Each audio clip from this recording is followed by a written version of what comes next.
ഞാൻ ഡോക്ടർ അജയൻ വർഗീസ്, കുന്നമംഗലം പന്തീർപ്പാടത്തുള്ള institute of sexual and reproductive medicine എന്ന സ്ഥാപനത്തിൻ്റെ ഡയറക്ടറാണ്. ISRMലേക്ക് സ്വാഗതം. ഇന്ന് ഞാൻ നിങ്ങളോട് ചർച്ച ചെയ്യുവാൻ പോകുന്നത് ലൈംഗിക ശേഷിക്കുറവ് അനുഭവപ്പെടുന്ന വ്യക്തികൾ കാട്ടിക്കൂട്ടുന്ന ഏറ്റവും വലിയ മണ്ടത്തരത്തെക്കുറിച്ചാണ്, അഥവാ ഏറ്റവും വലിയ അബദ്ധത്തെക്കുറിച്ചാണ്.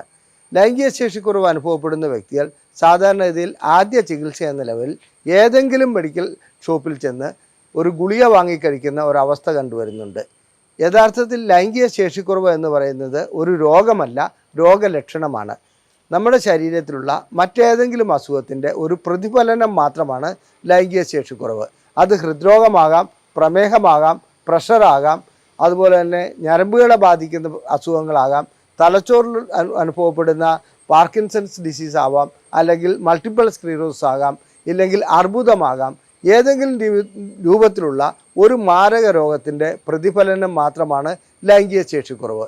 അപ്പോൾ മെഡിക്കൽ ഷോപ്പിൽ ചെന്ന് കഴിഞ്ഞാൽ നിരോധിക്കപ്പെട്ടിട്ടുള്ള അല്ലെങ്കിൽ പ്രിസ്ക്രിപ്ഷൻ ഇല്ലാതെ നൽകാൻ പാടില്ലാത്ത ഏതെങ്കിലും ഗുളികകൾ അവർ വാങ്ങിക്കഴിക്കുന്നതായി കണ്ടുവരുന്നു. ഇത് വയാഗ്ര ഗണത്തിൽപ്പെട്ട ഗുളികകളാണ് കൂടുതലായി കണ്ടുവരുന്നത്. ആ വയാഗ്ര ഗണത്തിലുള്ള ഗുളികകൾ കഴിക്കുമ്പോൾ ഉടൻ തന്നെ ലൈംഗിക ശേഷിക്കുറവ് പരിഹരിക്കപ്പെടുന്നു, അഥവാ ലൈംഗിക ശേഷിക്കുറവ് വീണ്ടെടുക്കുന്നു. ഇതുകൊണ്ട് ലൈംഗിക ശേഷിക്കുറവ് പരിഹരിച്ചു എന്നുള്ള ധാരണയിൽ ഇത്തരം രോഗികൾ വീണ്ടും വീണ്ടും ഈ ഗുളികകൾ വർഷങ്ങളോളം കഴിച്ചു വരുന്നതായി കാണാം. എന്നാൽ അടിസ്ഥാന രോഗം അവരുടെ ശരീരത്തിൽ നിലനിൽക്കുകയും അത് വളർന്ന് പന്തലിച്ച് ഒരു വലിയ വൃക്ഷമായി മാറുകയും ചെയ്യുന്നു. അതിനുശേഷം തുടക്കത്തിൽ തന്നെ ലൈംഗിക ശേഷിക്കുറവ് അനുഭവപ്പെടുന്ന അവസ്ഥയിൽ അതിനുള്ള ചികിത്സ നൽകിയിരുന്നെങ്കിൽ ഒരു കാരണവശാലും പ്രശ്നങ്ങളില്ലാതെ പോകുമായിരുന്ന ആ അസുഖത്തെ ഈ രീതിയിൽ വളരുവാൻ വിടുകയാണ് ഇത്തരം ചികിത്സകൾ കൊണ്ട് നടക്കുന്നത്.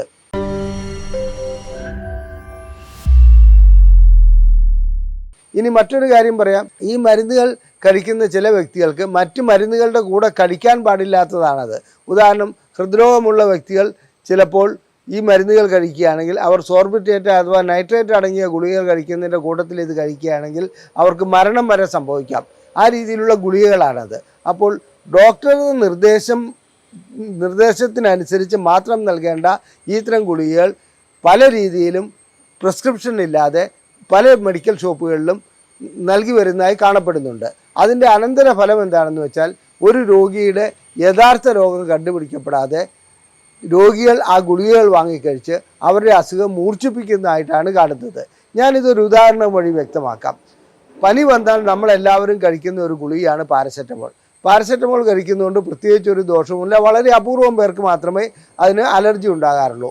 അതല്ലാതെ വേറൊരു ദോഷമില്ല. തുടർച്ചയായി കഴിക്കുകയാണെങ്കിൽ വൃക്കകളെ അത് ബാധിക്കും, വൃക്കകൾക്ക് തകരാറുണ്ടാവും. അതവിടെ നിൽക്കട്ടെ. ഒന്നോ രണ്ടോ പാരസെറ്റമോൾ കഴിക്കുന്നതുകൊണ്ട് കുഴപ്പമൊന്നുമില്ല. ഒരു ടൈഫോയിഡ് രോഗി പാരസെറ്റമോൾ കഴിക്കുകയാണെങ്കിൽ അദ്ദേഹത്തിൻ്റെ പനി കുറയും. അദ്ദേഹം തെറ്റിദ്ധരിക്കുകയാണ് എൻ്റെ പനി മാറി എന്നുള്ളത്. അതിനുശേഷം ഒന്നോ രണ്ടോ ആഴ്ചയ്ക്ക് ശേഷം ഈ പനി കൂടുതലായി വരികയും അധികരിക്കുകയും അതുപോലെ തന്നെ അദ്ദേഹത്തിൻ്റെ കുടലിൽ നിന്ന് രക്തസ്രാവം ഉണ്ടാകുകയും അദ്ദേഹത്തിന് ചികിത്സ വളരെ ദുരിതപൂർണമായി മാറുകയും ചെയ്യുന്ന ഒരവസ്ഥ കാണാം. അപ്പോൾ ടൈഫോയിഡ് പനിയെ വളരാൻ അനുവദിച്ചത് ഈ പാരസെറ്റമോൾ കഴിക്കുന്നതുകൊണ്ടാണ്. തുടക്കത്തിൽ പാരസെറ്റമോൾ കഴിക്കാതെ ഏതെങ്കിലും ഡോക്ടറെ കണ്ട് വ്യക്തമായ പരിശോധനകൾ നടത്തി എന്താണ് കാരണമെന്ന് കണ്ടുപിടിച്ച് അതിനുള്ള ചികിത്സ നൽകിയായിരുന്നെങ്കിൽ പ്രശ്നങ്ങളില്ലാതെ അത് പോകുമായിരുന്നു. ഇതേ അവസ്ഥ തന്നെയാണ് ലൈംഗിക രോഗങ്ങൾക്കുള്ള അഥവാ ലൈംഗിക ശേഷിക്കുറവിന് മെഡിക്കൽ ഷോപ്പിൽ നിന്നും മരുന്ന് വാങ്ങിക്കഴിക്കുന്നതുകൊണ്ട് ഉണ്ടാകുന്നത്. അങ്ങനെ മരുന്ന് വാങ്ങിക്കഴിക്കുന്നതുകൊണ്ട് അവരെ സംബന്ധിച്ചിടത്തോളം അവരുടെ യഥാർത്ഥ രോഗം കാണാതെ പോകുന്നു. ആ യഥാർത്ഥ രോഗം കാണാതെ പോകുന്നതോടുകൂടി അവർ ലൈംഗിക പ്രശ്നങ്ങൾക്കുള്ള പരിഹാരമാണെന്ന് കരുതി ഈ ഗുളിക നിരന്തരമായി കഴിക്കുന്നു. അവർക്ക് മറ്റു രോഗങ്ങൾ പ്രശ്നം സൃഷ്ടിക്കുന്ന അവസ്ഥയിലേക്ക് പോകുമ്പോൾ മാത്രം ചികിത്സയ്ക്ക് അവരെത്തിപ്പെടുന്നു. അങ്ങനെ വരുമ്പോൾ അതിനെ പരിഹരിക്കുവാനുള്ള സാധ്യത കുറവാണ്. നമുക്ക് ലൈംഗിക ശേഷിക്കുറവ് എന്തുകൊണ്ടാണ് അനുഭവപ്പെടുന്നത്, എന്താണ് ഇതിൻ്റെ കാരണം, എന്തെല്ലാമാണ് പ്രശ്നങ്ങളെന്നൊന്ന് നോക്കാം. ലൈംഗിക ശേഷിക്കുറവ് അനുഭവപ്പെടുന്നതിന് പ്രധാനമായും 3 കാരണങ്ങളാണുള്ളത്. ഒന്ന്, രക്തക്കൊഴലിൽ കൂടി രക്തം വന്ന് ലിംഗത്തിലേക്ക് പമ്പ് ചെയ്യേണ്ടതുണ്ട്. അത് പമ്പ് ചെയ്യാനുള്ള കപ്പാസിറ്റി അവരവരുടെ ശരീരത്തിനില്ലാതെ വരും. അതായത് ഹൃദ്രോഗം ബാധിക്കുക, അല്ലെങ്കിൽ എന്നാണ് വെച്ചിട്ടുണ്ടെങ്കിൽ രക്തക്കൊഴലിൽ ബ്ലോക്ക് ഉണ്ടാകുക, ഇനി പമ്പ് ചെയ്ത് അവിടെ എത്തിപ്പെടുന്ന രക്തം പെട്ടെന്ന് തന്നെ തിരിച്ചു പോവുക. ഇങ്ങനെയുള്ള അവസ്ഥകളിൽ ലൈംഗിക ശേഷിക്കുറവ് അനുഭവപ്പെടും. ഇനി ഞരമ്പുകളെ ബാധിക്കുന്ന, അതായത് ഞാനിവിടെ ഉദ്ദേശിക്കുന്നത് നെർവാണ്, ഞരമ്പുകളെ ബാധിക്കുന്ന ഏതെങ്കിലും രൂപത്തിലുള്ള അസുഖം ഉടലെടുക്കുകയാണെങ്കിൽ അത് പ്രമേഹം വഴി വരാം, മറ്റ് പല കാരണങ്ങൾ കൊണ്ട് വരാം. ന്യൂറോപ്പതി എന്ന് പറയുന്നത് പല രൂപത്തിൽ വരാറുണ്ട്. അങ്ങനെ വരികയാണെങ്കിൽ ലൈംഗിക ശേഷിക്കുറവ് അനുഭവപ്പെടാറുണ്ട്. തലച്ചോറിനെ ബാധിക്കുന്ന ചില അസുഖങ്ങൾ, അതായത് മൾട്ടിപ്പിൾ സ്ക്ലീറോസിസ്, പാർക്കിൻസൺസ് ഡിസീസ്, ഇങ്ങനെയുള്ള അസുഖങ്ങൾ ഉണ്ടാകുകയാണെങ്കിൽ ലൈംഗിക ശേഷിക്കുറവ് അനുഭവപ്പെടാറുണ്ട്. ഇനി ഇതെല്ലാം കൂടാതെ തന്നെ എന്നാണെന്ന് വെച്ചിട്ടുണ്ടെങ്കിൽ ചില ഹോർമോണുകളുടെ, അതായത് തൈറോയിഡിന് പ്രശ്നങ്ങളുണ്ടായാൽ അത് അനുഭവപ്പെടാറുണ്ട്, ലൈംഗിക ശേഷിക്കുറവ് അനുഭവപ്പെടാറുണ്ട്. ടെസ്റ്റോസ്റ്ററോൺ ഹോർമോൺ കുറവാകുകയാണെങ്കിൽ അത് അനുഭവപ്പെടാറുണ്ട്. പ്രൊലാക്റ്റിൻ കൂടുകയാണെങ്കിൽ ലൈംഗിക ശേഷിക്കുറവ് ഉണ്ടാകാറുണ്ട്. അപ്പോൾ ഇതിനെല്ലാം ഓരോ കാരണങ്ങളുണ്ട്. ആ കാരണങ്ങൾ കണ്ടുപിടിച്ച് അതിനനുസരിച്ചുള്ള ചികിത്സ നൽകിയിട്ട് മാത്രമേ ഇത്തരം വയാഗ്ര എന്നുള്ള ആ തരത്തിലുള്ള ഗുളികകളിലേക്ക് പോകാൻ പാടുള്ളൂ. ഇവിടെ ചെയ്യുന്നത് എന്താണെന്ന് വെച്ചാൽ ആദ്യം തന്നെ പോയി വയാഗ്ര വാങ്ങി മെഡിക്കൽ ഷോപ്പിൽ നിന്ന് 10-20 രൂപ കൊടുത്തിട്ട് വാങ്ങിക്കഴിക്കുന്നു. അത് വർഷങ്ങളോളം കഴിക്കുന്നു. അവരുടെ യഥാർത്ഥ അസുഖം കണ്ടുപിടിക്കപ്പെടാതെ പോകുന്നു എന്നുള്ളതാണ് ദുഃഖകരമായ അവസ്ഥ. ഇനി ലൈംഗിക ശേഷിക്കുറവ് അനുഭവപ്പെടുന്ന വ്യക്തികളെ സംബന്ധിച്ചിടത്തോളം അത് പുറത്തു പറയുവാൻ ഭയങ്കര മടിയാണ്. യഥാർത്ഥത്തിൽ ചെയ്യേണ്ടത് എന്താണ്? വേണ്ട രീതിയിലുള്ള പരിശോധനകൾ നടത്തുക. ഏതെങ്കിലും ഒരു സെക്സോളജിസ്റ്റിനെ കണ്ട്, സെക്ഷൽ മെഡിസിൻ പ്രാക്ടീഷണറെ കണ്ട് എന്താണ് പ്രശ്നമെന്നുള്ളത് ചർച്ച ചെയ്യുക. അതിനുശേഷം പരിശോധനകൾ നടത്തുക.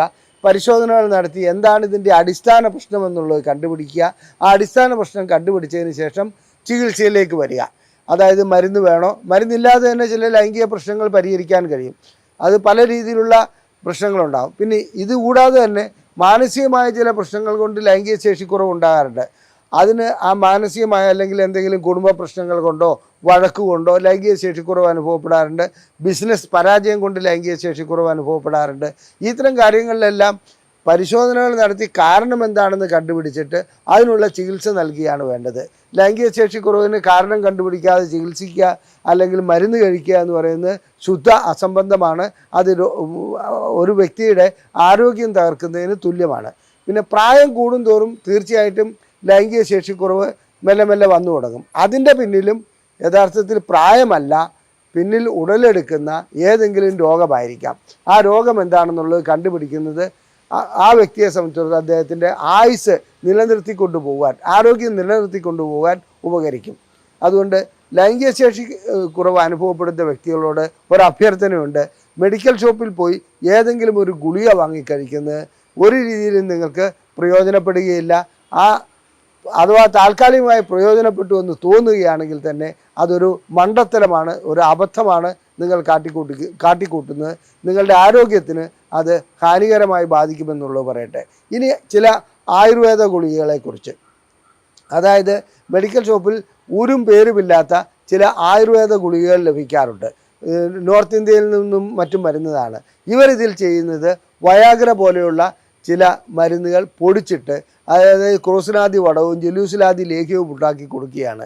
അത് കഴിക്കുമ്പോൾ ഇത് ആണല്ലോ, പാർശ്വഫലങ്ങൾ ഉണ്ടാവുകയില്ലല്ലോ, പ്രശ്നങ്ങളില്ലല്ലോ എന്നുള്ള ധാരണയിലാണ് ജനങ്ങളത് വാങ്ങിക്കഴിക്കുന്നത്. അത് വാങ്ങിക്കഴിക്കുന്നതോടുകൂടി ലൈംഗിക ശേഷി പരിഹരിക്കപ്പെടുന്നു.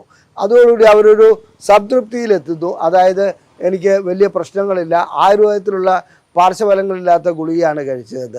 സത്യം പറയട്ടെ, ഇതും ശരിക്കും വ്യക്തമായ ലേബലുള്ള, അതായത് നമ്മുടെ ഏത് ആയുർവേദ്യശാലയിൽ നിന്നാണ് ഉണ്ടാക്കിയത് അത്തരം ആയുർവേദ ഗുളികകൾ കഴിക്കുന്നതുകൊണ്ട് പ്രശ്നമുണ്ടാകില്ല.